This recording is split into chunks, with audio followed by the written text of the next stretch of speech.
J'ai grandi entre Cocody, les deux plateaux et le Vallon. Et puis, quand j'ai fait mon primaire à la Pépinière, je suis venu le terminer à la Farandole. Après la Farandole, je suis parti à Le Mania. Et c'est après Le Mania que je suis parti à Tanonamonko. Alors, j'étais un nomade scolaire.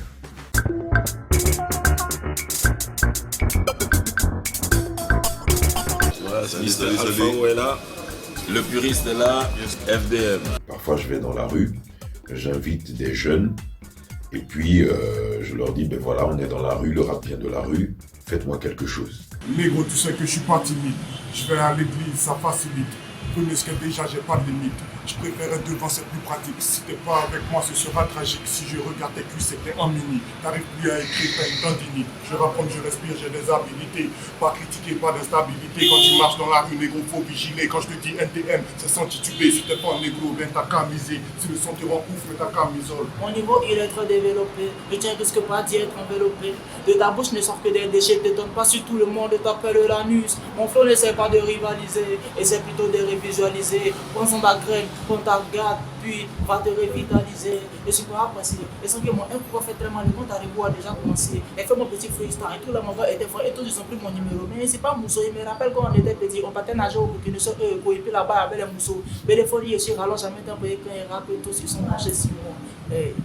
J'accorde une importance capitale au fait qu'il faille aller à l'école. Je voudrais dire tout simplement aux jeunes d'aujourd'hui, il faut faire attention. Souvent, il y en a qui disent « Papa, moi je veux plus aller à l'école, je veux faire de la musique. » Mais je pense, et ça n'engage que moi, que si nous perdons l'école, nous perdons la jeunesse. Si nous perdons la jeunesse, la nation est foutue. Et c'est valable pour toutes les nations.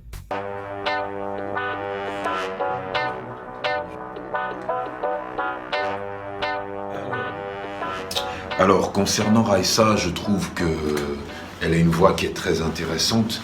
Elle chante dans pas mal de registres. Et le fait qu'elle n'ait pas une musique spécifique, n'est-ce pas, ça peut être intéressant à exploiter parce que, en réalité, elle s'adapte à tout. Et elle peut chanter sur n'importe quelle rythmique.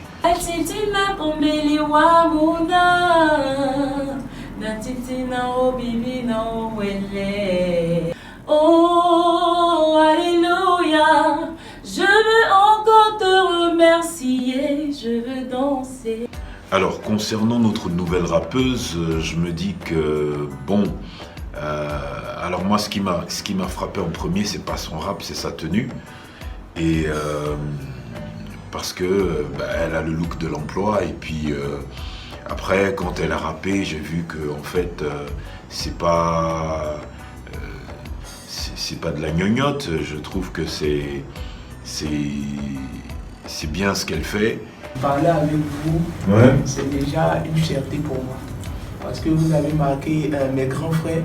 Ils ont toujours parlé de vous à la maison. Et aujourd'hui, je parle avec vous, je vais aller leur dire, ouais, vous avez parlé, moi j'ai causé avec lui. Merci.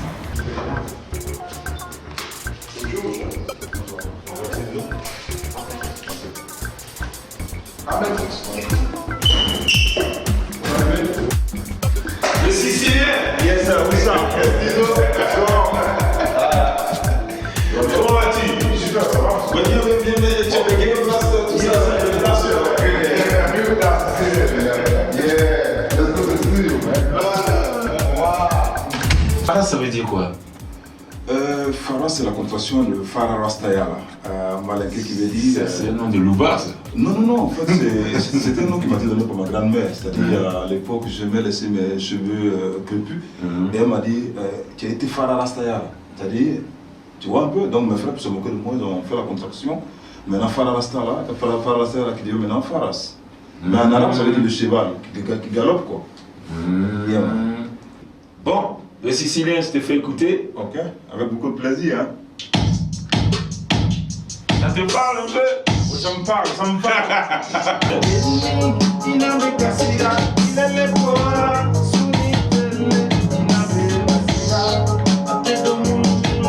Non, tu peux pas faire ça si quand même. Oh. Tu gâtes, tu blesses ton nom.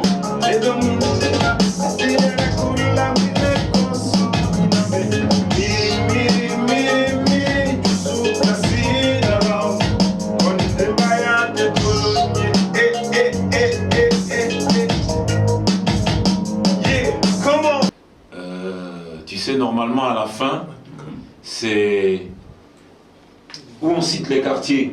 Ouais. Ça fait quoi déjà? Ancien da 1, ancien da 1. Non, ce que les filles reprennent. Les filles disent Amania Deni. Voilà, je te fais écouter ce que j'ai mis.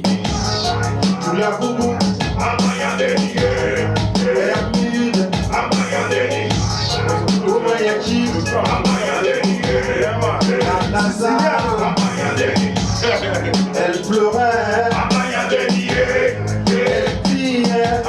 Deni, il n'avait qu'à cela, il est quoi, solitaire, il n'avait qu'à cela, à des hommes, à des écoles, il n'avait miri, sous Cassido, on est des maillas de Toloni,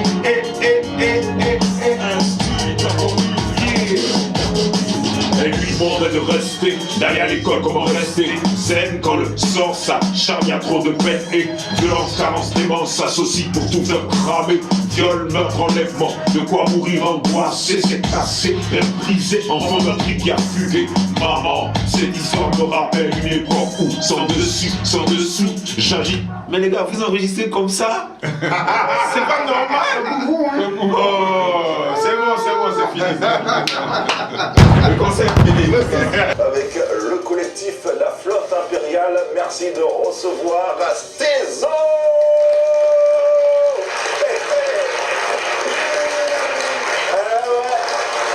Stezo. Oui. Ouais. C'est une légende et quand on a une légende avec nous, forcément on doit lui donner les honneurs dus à son rang. J'observe un véritable déclin du hip-hop en Côte d'Ivoire. Ils m'ont félicité parce que dans mon émission, je disais, si j'ai un conseil à te donner, mon fils, va à l'école. Et je veux pas que mes enfants écoutent ça parce qu'il y a des grossièretés. Il y a des grossièretés dedans. Steve, il a bien entendu. Je trouve que dans la musique de maintenant, avec les jeunes de maintenant, il y a beaucoup de grossièreté. La jeunesse d'aujourd'hui, c'est les injures, ce qui fait que même à la maison, mais avec les parents, c'est des problèmes. Quelqu'un qui est réel, qui ne s'est pas menti, qui ne s'est pas caché.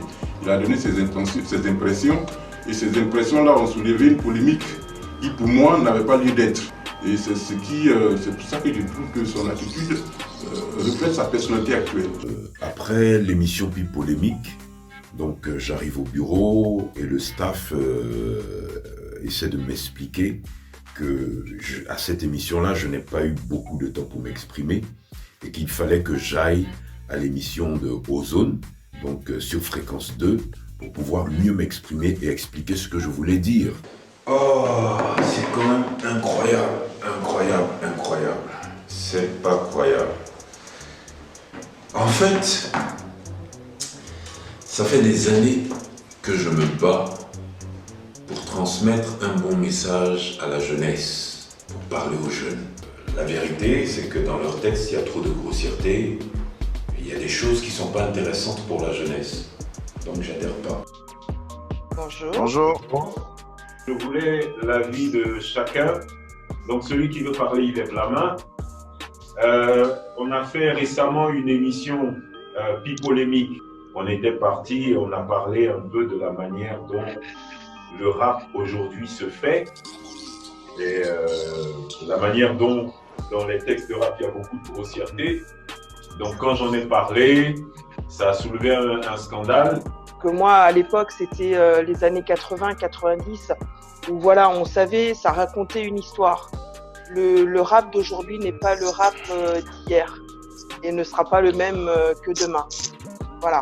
Même si je suis en France, je suis le rap africain, comme tout le monde. Et pas que, parce que je suis aussi le rap américain et tout ça. Mais c'est vrai que le rap d'aujourd'hui, ça raconte rien. Donc en fait, on ne sait pas où est-ce qu'on va. Alors quand je vois qu'au jour d'aujourd'hui, on étudie les textes de chansons de MC Solar, qui sont étudiés au collège et au lycée, ben voilà quoi, on se dit on n'est plus dans le même topo. Bon, j'ai regardé l'émission, je comprends un peu le principe, tu vois pas. Si tu rentres dedans, on voit ce qu'il a dans le coffre, et puis on voit s'il garde son câble. Mais je veux dire, sous le fond, je rejoins un peu Nanou. Juste que maintenant, moi, ce que j'ajoute, c'est que maintenant, la nouvelle génération crée ses propres codes, tu vois ou pas. Elle a ses propres codes, elle a ses propres lignes, sa propre ligne directrice. Qu'après que les textes soient pauvres, c'est une chose, tu vois pas. Il y aura toujours, je veux dire, un public pour ça, tu vois pas. En fait, le truc, c'est qu'aujourd'hui, toi, te concernant, tu es obligé de venir sur la scène musicale avec d'abord 2 casquettes. Ta casquette de légende du rap ivoirien, ta casquette aussi, 3 casquettes je dirais. Ta casquette de légende du rap ivoirien, ta casquette de prédicateur et ta casquette de personne qui connaît le rap ivoirien et surtout le rap en général. Parce que quand tu parles à un public qui est inculte de l'historique du rap, tu es obligé de leur parler et de leur faire un cours de rap. Quand tu parles à un public qui ne connaît pas Christ, qui ne connaît pas Dieu, tu es obligé à l'intérieur de leur parler de leur vie, de la sainteté, de toutes ces choses. Maintenant, quand tu parles d'un public qui maîtrise et qui connaît et qui aujourd'hui est sur Internet, qui utilise pratiquement toutes les formes de communication en termes de réseaux sociaux et tout ça, tu es obligé d'adapter ton rap. Mais te connaissant, je crois que tu ne les as pas caressés dans le sens du poil, mais il faut ça.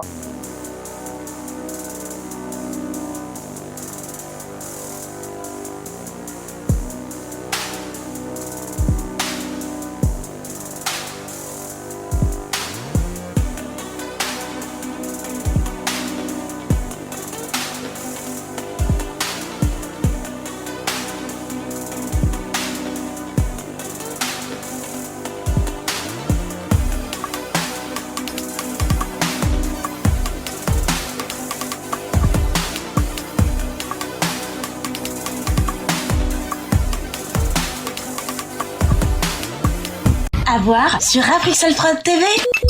À voir sur Afrique Soul Prod TV.